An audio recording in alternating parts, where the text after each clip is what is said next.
तो welcome back guys. Unit 2 के new video में अपन यूनिट 2 के काफ़ी सारे टॉपिक्स कवर कर चुके हैं। तो आज अपना यूनिट 2 का आखिरी टॉपिक है क्या, मॉनिटरिंग एंड एडेप्टिंग। इसके अंदर अपन दो चीज़ें पढ़ेंगे। सबसे पहला तो क्या है, आइडेंटिफाइंग रिस्क एंड इशूज़ है ना। तो अपन क्या पढ़ेंगे, managing risk and issues identifying, है ना। और दूसरा टॉपिक अपन क्या पढ़ेंगे इसके अंदर, ये रेट्रोस्पेक्टिव्स, है ना। तो दूसरा है रेट्रोस्पेक्टिव जो अपन देखेंगे। तो इनके अंदर अलग अलग टॉपिक्स हैं। तो सबसे पहले देखते हैं इसके बारे में थोड़ा सा, मॉनिटरिंग एडेप्टिंग के बारे में है ना। तो monitoring and adapting are critical aspect of project management, है ना। मॉनिटरिंग और एडेप्टिंग जो होते हैं क्रिटिकल एस्पेक्ट होते हैं प्रोजेक्ट मैनेजमेंट के, that helps ensure the success of the project, जो कि हेल्प करते हैं, मदद करते हैं ये इंश्योर करने में प्रोजेक्ट की सक्सेस को। हेयर आर सम की concept related to monitoring and adapting. यहाँ सम की कॉन्सेप्ट है किससे रिलेटेड, मॉनिटरिंग और एडेप्टिंग। अब वो की कॉन्सेप्ट क्या है, managing risk and issues, conducting retrospective. So ये की कॉन्सेप्ट्स हैं। अपन अब क्या करते हैं, इन्हें समझते हैं। इनमें से एक अपना क्या है, मैनेजिंग रिस्क एंड इशूज, है ना। तो इसको अपन देख लेते हैं सबसे पहले। तो इसका सबसे पहला क्या है, रिस्क आइडेंटिफिकेशन है ना। तो रिस्क आइडेंटिफिकेशन में क्या है, conduct A through risk assessment at the beginning of the project. मतलब कि रिस्क असेसमेंट टाइप का कंडक्ट करो कहाँ पे, प्रोजेक्ट के शुरुआत में ही, ठीक है। जिसमें क्या करो, involve team members and stakeholders in the identifying potential risk, है ना। तो आइडेंटिफाइंग पोटेंशियल रिस्क किसको, एक सबसे शुरू में क्या करो, असेसमेंट रखो, है ना। प्रोजेक्ट की स्टार्टिंग में इन्वॉल्व करो किसको, टीम मेंबर्स को और स्टेक होल्डर्स को, जिससे पोटेंशियल रिस्क को आइडेंटिफाई किया जा सके, ठीक है। अब नेक्स्ट क्या है, रिस्क एनालिसिस, है ना। रिस्क एनालिसिस में क्या है, evaluate the impact and likelihood of the identified risk. मतलब कि इसमें पहचानना है ना, कैटेगराइज करना है क्या, रिस्क को, इम्पैक्ट को, है ना, रिस्क लाइकहुड, है ना। कैसा ये रिस्क जो है, तो कितना जाना पहचाना है, कितना मतलब ये रिस्क सहज है ना, ठीक हो सकता है, कैसा कितना डिफिकल्टी लेवल है। Categorize risk based on severity and prioritize mitigation effort accordingly. तो सेवरिटी का यहाँ पे क्या मतलब है, सेवरिटी का मतलब है यहाँ पे, सेवरिटी का हिंदी वर्ड होता है तीव्रता, है ना। इसका मतलब होता है कि यहाँ पे इसका मतलब है कि जो रिस्क है ना, किस बेस पे, कितना ज़्यादा कम है, कितना ज़्यादा है ना। और इसके हिसाब से, है ना, प्रायोरिटाइज करो। और किसके हिसाब से, मिटिगेशन एफर्ट के हिसाब से भी, मतलब मिटिगेशन मतलब कि कितना जल्दी इसे ठीक किया जा सकता है ना। अब अपना नेक्स्ट क्या है, नेक्स्ट है अपना मिटिगेशन स्ट्रेटजीज, है ना। तो यहाँ पे अपन स्ट्रेटजीज बना रहे हैं मिटिगेशंस के लिए। अब मिटिगेशंस क्या है, रिस्क को ठीक करना, है ना, रिस्क आए ही ना, है ना पोटेंशियल रिस्क को सॉल्व कर देना। तो इसको देख लेते हैं, develop proactive mitigation strategies for high impact risk. हमें प्रोएक्टिव मतलब काफ़ी एक्टिव स्ट्रेटजी, मिटिगेशन स्ट्रेटजीज बनानी पड़ेंगी, जिससे हाई इम्पैक्ट रिस्क को क्या किया जाए, शांत किया जा सके, है ना। Establish contingency plan to address unexpected issues. मतलब कि हमें ये जो प्लान ऐसे इस्टेब्लिश करने पड़ेंगे जिससे क्या हो, इस प्रकार के इशू को सॉल्व किया जा सके, है ना। अब नेक्स्ट क्या है अपना, इशू ट्रैकिंग। इसमें अपन इशू ट्रैक कर रहे होंगे, अब इसे देख लेते हैं अपन, है ना। इसमें क्या है, maintain A centralised issue tracking system to log and monitor problems and they arise, assign responsibility for issue resolution and set clear timelines, है ना। तो इसमें क्या है, क्या मेंटेन करना है अपने को, है ना, मेंटेन करना है सेंट्रलाइज इशू ट्रैकिंग सिस्टम बनाना है अपने को, है ना। किस चीज़ के लिए, to log and monitor problems, जो लॉग करे और मॉनिटर करे प्रॉब्लम्स को, है ना, एज दे अराइज, जैसे ही वो आए, है ना। असाइन रिस्पॉन्सिबिलिटी असाइन करे for issue resolution and set, किसको, टीम को क्या करे, इस इशू के लिए रिस्पॉन्सिबिलिटी असाइन करे कि कौन किसे सॉल्व करेगा, और टाइम लाइन भी डिसाइड करेंगे, है ना। अगला क्या है अपना, कम्युनिकेशन, है ना।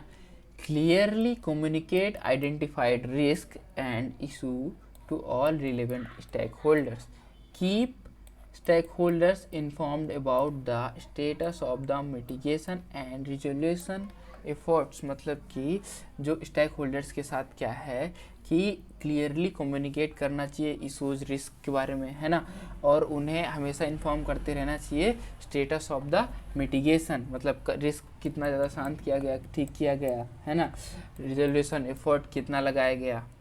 अब अपन आते हैं रेट्रोस्पेक्टिव्स में। रेट्रोस्पेक्टिव क्या है, मैं एक बार बता देता हूँ आप लोग को। रेट्रोस्पेक्टिव एजाइल डेवलपमेंट में ही एक फेज़ होता है। इसके अंदर क्या होता है कि जब एक फीचर डेवलप हो गया, ठीक है, अब वहाँ पे एक मीटिंग होती है जहाँ पे डिसाइड करते हैं कि अब और क्या इसमें बदलाव करना है, क्या ये बदलाव हो गया ठीक है ना। तो ये इस मीटिंग को अपन रेट्रोस्पेक्टिव मीटिंग बोलते हैं, है ना। नेक्स्ट बैकलॉग के बारे में बात करते हैं, ठीक है, तो इसी को रेट्रोस्पेक्टिव बोलते हैं। अब इसके अंदर क्या है ना, इसके अंदर अपन देखते हैं कि किस प्रकार ये इसको इम्पैक्ट कर रहा है, रेगुलर रिफ्लेक्शन। तो रेट्रोस्पेक्टिव के अंदर है रेगुलर रिफ्लेक्शन, उसे देख लेते हैं।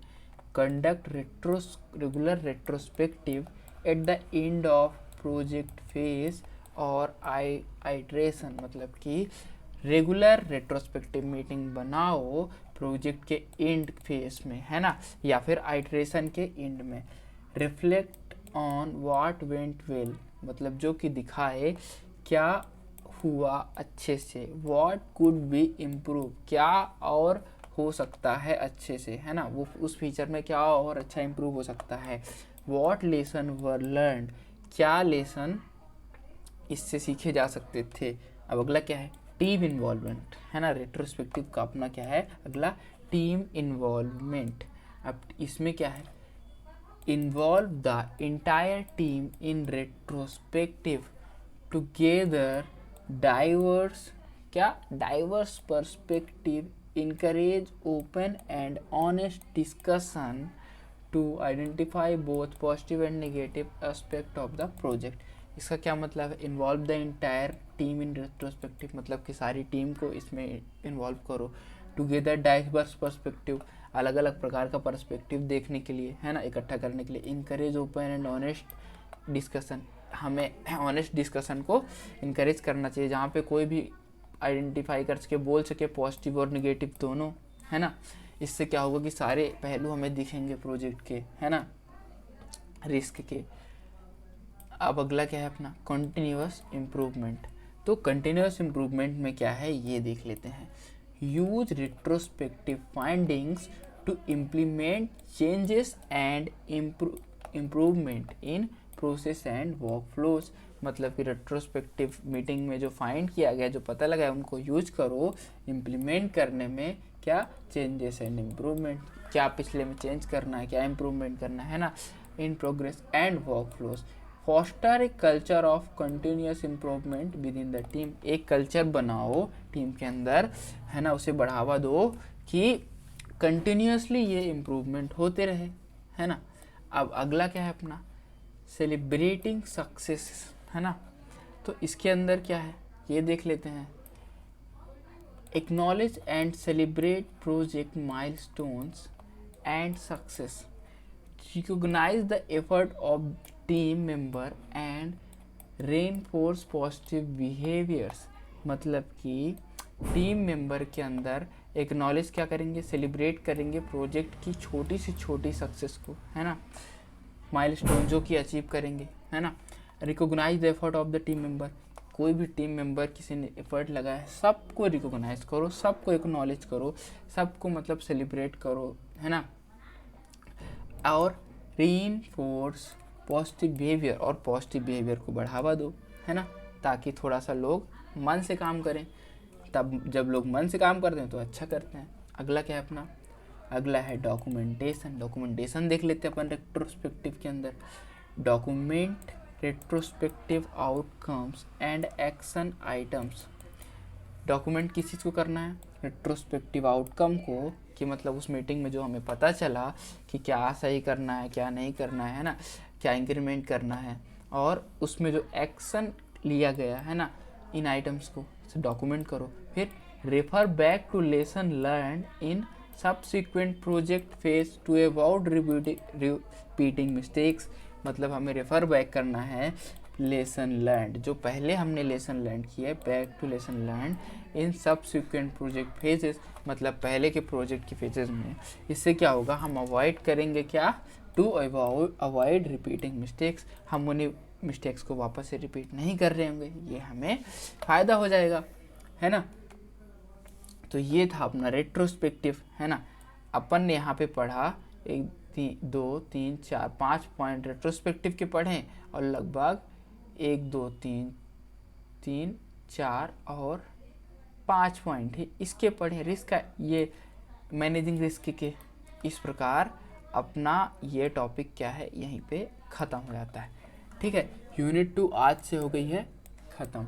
अब अपन स्टार्ट करेंगे क्या, यूनिट 3।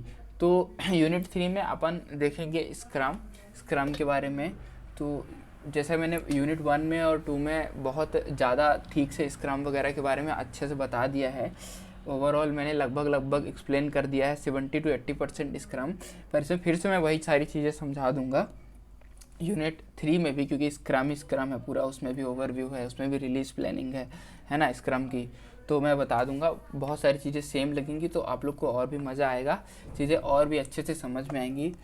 तो thank you guys for watch, bye bye, कल मिलते हैं।